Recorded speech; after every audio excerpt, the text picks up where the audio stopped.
What's going on, guys? Honky Kong here. Today is Friday, October 4th, and I just watched an absolutely crazy police gunfight dashcam video.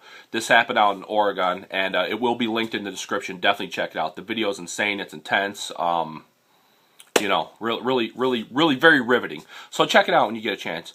But I'm gonna explain what happened. Like I said, this shootout happened in Oregon at the end of August. The dash cam video was just released by the Oregon District Attorney, whoever handled this, to show probably why they're not charging their police officer in this fatal shooting.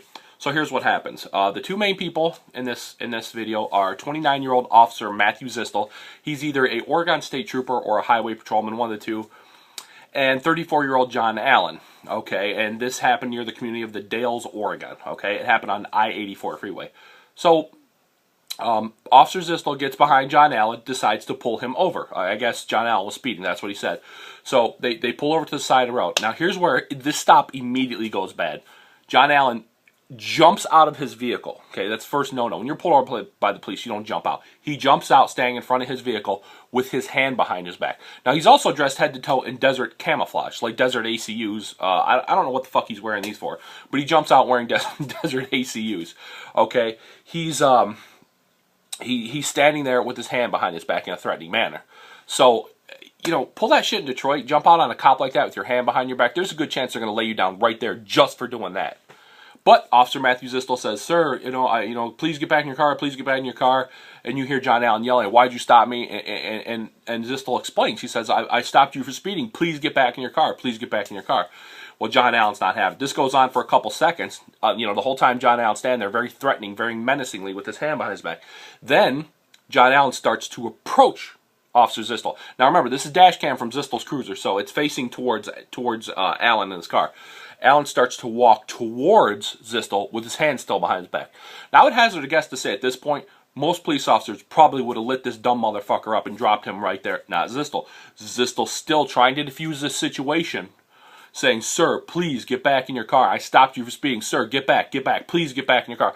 Now imagine this time, Zistel, you can't see Zistel because of the forward-facing dash cam, but he's probably behind his door, and hopefully he has his weapon out at this point. I would imagine he does have his weapon out pointed at him. Allen keeps coming, gets all the way to the front of the fucking police cruiser.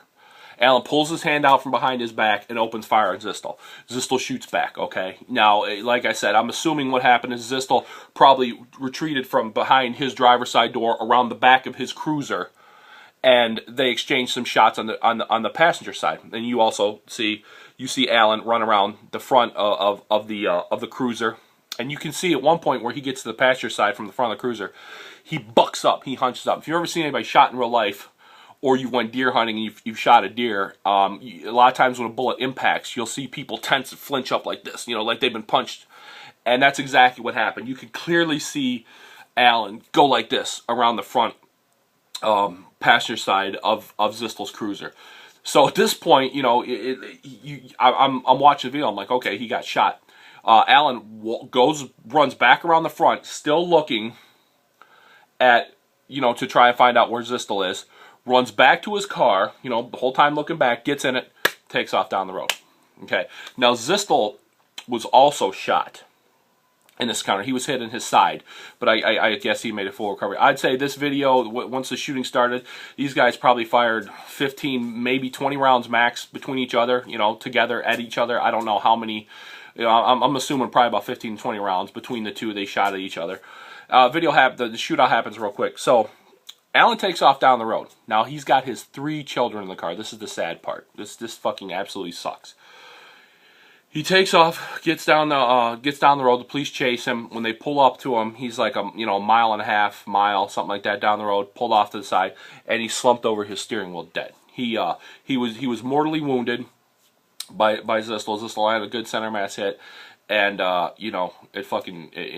he died from his injuries. Now, major props to Officer Zistel for showing an incredible amount of restraint. The amount of restraint he showed is almost like you're knuckling up the dude. You guys are about to throw down, and I'm going to say, oh, here, take a free shot before I hit you back. That's essentially what Matthew Zistel did. He basically gave this guy a free shot before he, before he tried to hit him back. So, Officer Zistel showed an incredible amount of restraint, more restraint than I would hazard a guess to say 90% of cops in this world would. He really did his best to diffuse the situation, and unfortunately it didn't work because whatever was wrong with John Allen that day, he had it set in his mind he was either going to kill or be killed. So unfortunately he got his stupid fucking piece of shit ass killed. So good for John Allen being dead, you fucking stupid animal. Really sad part of the video that this moron motherfucker subjected his children to witnessing that. 3 kids watched their dad get in a shootout with cops and then die as a result of it right in front of them. So John Allen, you're a real piece of fucking shit for that, and I hope you're burning in hell, you motherfucker. Feel horrible for the children having to witness their dad go out like that. That really sucks. And once again, big props to Matthew Zistel for showing an amazing amount of restraint. And I'm super happy none of the kids were hurt or injured in this, other than the serious mental fucking trauma they sustained as a result of their fucking stupid dad's actions. So that's all I got.